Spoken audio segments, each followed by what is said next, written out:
6/1 ট্যাংরা রোডে আজকে রাত্রে 10:30 নাগাদ ঘনবসতিপূর্ণ একটি এলাকার ভিতরে দুটি প্লাস্টিকের গোডাউনে আগুন লেগে যায়।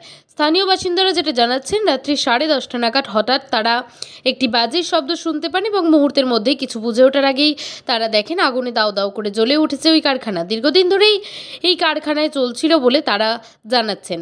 আবার একদল তারা জানাচ্ছে এখানে কারখানা ছিল বা কেউ নিজের বাড়িতে পার্সোনাল প্লাস্টিকের কাজ করেছে, সেটা তাদের জানা নেই। তবে আগুন লাগার কিছুক্ষণের মধ্যেই দমকলের মোট 8টি ইঞ্জিন ঘটনাস্থলে এসে আগুন নেভানোর কাজ শুরু করে। 4টি ইঞ্জিন কার্যকর ছিল এবং 4টি রিজার্ভ করা ছিল।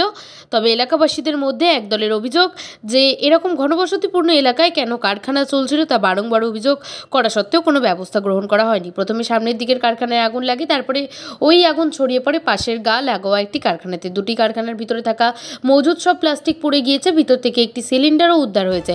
তবে দমকল আধিকারিক এবং স্থানীয় বাসিন্দাদের সহযোগিতায় 30 মিনিটে সেই আগুন সম্পূর্ণ নিয়ন্ত্রণে আনা সম্ভব হয়েছে। তবে ওই কারখানার ভেতর থেকে কোনো রকম ফায়ারের কোনো ব্যবস্থা বা ফায়ারের কোনো জিনিস দেখতে পাওয়া যায়নি। তবে এরকম ঘনবসতিপূর্ণ এলাকায় সেখানে হাজার হাজার মানুষের বাস, আর তার ভিতরেই একটি কারখানা কি করে চলছিল এবং বারংবার স্থানীয় বাসিন্দাদের অভিযোগ পরেও কেন কোনো রকম ব্যবস্থা নেওয়া হয়নি, সেটা নিয়ে একটি বড় প্রশ্ন থেকেই যাচ্ছে।